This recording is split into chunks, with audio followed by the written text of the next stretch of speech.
ಎಲ್ಲರಿಗೂ ನಮಸ್ಕಾರ. ಉದ್ದಿನ ಬೆಳೆಯನ್ನು ಕೊಯ್ಲು ಮಾಡಿದ ನಂತರ ನಮ್ಮ ಕೆಲಸ ಮುಗಿಯಿತು ಅಂದುಕೊಳ್ಳುತ್ತಿದ್ದೀರಾ? ಖಂಡಿತ ಇಲ್ಲ. ಉದ್ದಿನ ಬೆಳೆ ನಮಗೆ ಧಾನ್ಯವನ್ನು ಕೊಡುವುದಷ್ಟೇ ಅಲ್ಲ, ಕೊಯ್ಲಿನ ನಂತರವೂ ನಮ್ಮ ಭೂಮಿಗೆ ಅತ್ಯಂತ ಬೆಲೆ ಬಾಳುವ ಪೋಷಕಾಂಶಗಳನ್ನು ನೀಡುತ್ತದೆ.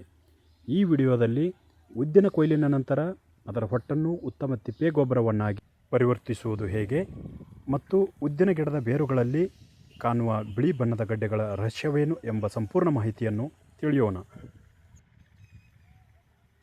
ಉದ್ದಿನ ಹೊಟ್ಟು ಅಥವಾ ಸಿಪ್ಪೆಯನ್ನು ತಿಪ್ಪೆ ಗೊಬ್ಬರ ಮಾಡುವುದು ಹೇಗೆ? ಉದ್ದಿನ ಕಾಳುಗಳನ್ನು ಬೇರ್ಪಡಿಸಿದ ನಂತರ ಮೇಲೆ ಉಳಿಯುವ ಹೊಟ್ಟು ಅಥವಾ ಸಿಪ್ಪೆಯಲ್ಲಿ ಪ್ರೋಟೀನ್ ಮತ್ತು ಸೂಕ್ಷ್ಮ ಪೋಷಕಾಂಶಗಳು ಸಮೃದ್ಧವಾಗಿರುತ್ತವೆ. ಇದನ್ನು ಸುಟ್ಟು ಹಾಕಿ ಹಾಳು ಮಾಡಬೇಡಿ. ತಿಪ್ಪೆ ಗೊಬ್ಬರ ತಯಾರಿಸುವ ಕ್ರಮ: ತಿಪ್ಪೆ ಗೊಬ್ಬರದ ಗುಂಡಿಯಲ್ಲಿ ಅಥವಾ ನೆಲದ ಮೇಲೆ ಒಂದು ಹಂತ ಉದ್ದಿನ ಹೊಟ್ಟನ್ನು ಹರಡಿ, ಅದರ ಮೇಲೆ ಸ್ವಲ್ಪ ಸಗಣಿ ನೀರು ಮತ್ತು ಸೂಕ್ಷ್ಮಜೀವಿ ದ್ರಾವಣಗಳನ್ನು ಅಂದರೆ ಬಯೋಡಿಕಂಪೋಸರ್ಗಳನ್ನು ಅಥವಾ ಡಿಕಂಪೋಸರನ್ನು ಸಿಂಪಡಿಸಿ. ಹೀಗೆ ಹಂತ ಹಂತವಾಗಿ ಗೊಬ್ಬರವನ್ನು ಮುಚ್ಚಿ 40 ರಿಂದ 45 ದಿನಗಳ ಕಾಲ ಕೊಳೆಯಲು ಬಿಡಿ. ಉದ್ದಿನ ಹೊಟ್ಟು ಬೇಗ ಕೊಳೆಯುವುದರಿಂದ ಮುಂದಿನ ಬೆಳೆಗೆ ಅತ್ಯುತ್ತಮವಾದ ನೈಸರ್ಗಿಕ ಜೈವಿಕ ಗೊಬ್ಬರ ತಯಾರಾಗುತ್ತದೆ. ಈ ಜೈವಿಕ ಗೊಬ್ಬರವನ್ನೇ ನಾವು ಇಂಗ್ಲೀಷ್ನಲ್ಲಿ ಆರ್ಗ್ಯಾನಿಕ್ ಕಾಂಪೋಸ್ಟ್ ಅಂತ ಕರಿತೀವಿ. ಇದು ಮಣ್ಣಿನಲ್ಲಿ ನೀರು ಹಿಡಿದಿಟ್ಟುಕೊಳ್ಳುವ ಸಾಮರ್ಥ್ಯವನ್ನು ಹೆಚ್ಚಿಸುತ್ತದೆ. ಈಗ ಅತ್ಯಂತ ಮುಖ್ಯವಾದ ವಿಷಯಕ್ಕೆ ಬರೋಣ. ಉದ್ದಿನ ಗಿಡವನ್ನು ಕಿತ್ತು ನೋಡಿದಾಗ ಅದರ ಬೇರುಗಳಲ್ಲಿ ಸಣ್ಣ ಬಿಳಿ ಬಣ್ಣದ ಗಡ್ಡೆಗಳು ಅಥವಾ ಗುಂಡಗಿನ ಆಕಾರದ ಮೊಗ್ಗುಗಳು ಕಾಣಿಸುತ್ತವೆ. ಇವುಗಳನ್ನು ನೋಡಿ ಅನೇಕರು ಯಾವುದೋ ರೋಗ ಅಥವಾ ಹುಳು ಇರಬಹುದು ಎಂದು ಭಾವಿಸುತ್ತಾರೆ. ಆದರೆ ಇವು ಯಾವುದೇ ರೋಗವಲ್ಲ. ಇವು ನಮ್ಮ ಮಣ್ಣಿಗೆ ದೊರೆತ ಕೊಡುಗೆ. ಏನಿದು ಬಿಳಿ ಗಡ್ಡೆ? ಈ ಗಡ್ಡೆಗಳಿಗೆ ರೈಜೋಬಿಯಂ ಗಡ್ಡೆಗಳು, ರೈಜೋಬಿಯಂ ರೂಟ್ ನೂಡಲ್ಸ್ ಎಂದು ಕರೆಯುತ್ತಾರೆ. ಸಾರಜನಕ ಸ್ಥಿರೀಕರಣ, ನೈಟ್ರೋಜನ್ ಫಿಕ್ಸೇಷನ್. ಗಾಳಿಯಲ್ಲಿರುವ ಸಾರಜನಕವನ್ನು ಹೀರಿಕೊಂಡು ಅದನ್ನು ಗಿಡಗಳಿಗೆ ಸಸ್ಯರಾಶಿಗೆ ಸಿಗುವ ರೂಪಕ್ಕೆ ಬದಲಾಯಿಸುವ ಕೆಲಸವನ್ನು ಈ ಗಡ್ಡೆಗಳಲ್ಲಿರುವ ಸೂಕ್ಷ್ಮಜೀವಿಗಳು ಮಾಡುತ್ತವೆ. ಗಡ್ಡೆಗಳನ್ನು ಪರೀಕ್ಷಿಸುವುದು ಹೇಗೆ?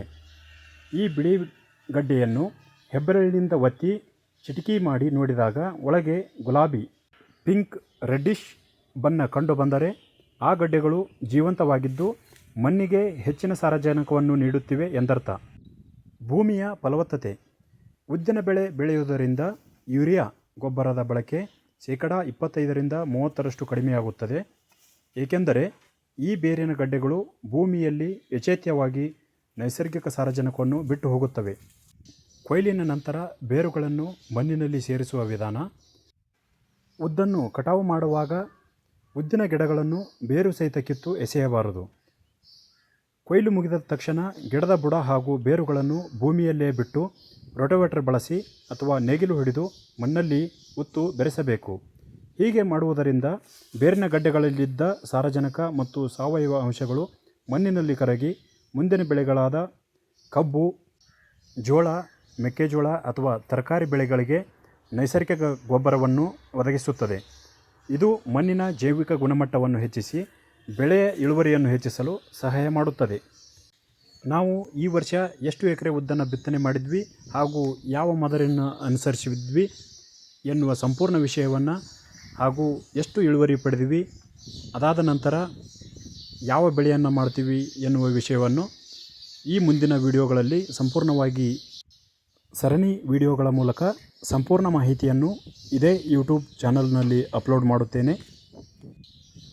ನೋಡಿದ್ರಲ್ಲ ಸ್ನೇಹಿತರೆ, ಉದ್ದಿನ ಬೆಳೆಯು ನಮಗೆ ಧಾನ್ಯ ನೀಡುವ ಜೊತೆಗೆ ಅದರ ಹೊಟ್ಟು ತಿಪ್ಪೆ ಗೊಬ್ಬರವಾಗುತ್ತದೆ ಮತ್ತು ಬೇರಿನಲ್ಲಿರುವ ರೈಜೋಬಿಯಂ ಗಡ್ಡೆಗಳು ಮಣ್ಣಿನ ಫಲವತ್ತತೆಯನ್ನು ಹೆಚ್ಚಿಸುತ್ತವೆ. ನಿಮ್ಮ ಜಮೀನಿನಲ್ಲೂ ಉದ್ದಿನ ಬೆಳೆ ಕೊಯ್ಲು ಮಾಡಿದ ನಂತರ ಈ ಪದ್ಧತಿಯನ್ನು ಅನುಸರಿಸಿ ನೈಸರ್ಗಿಕವಾಗಿ ಮಣ್ಣಿನ ಸಾರವನ್ನು ಹೆಚ್ಚಿಸಿಕೊಳ್ಳಿ. ಧನ್ಯವಾದಗಳು.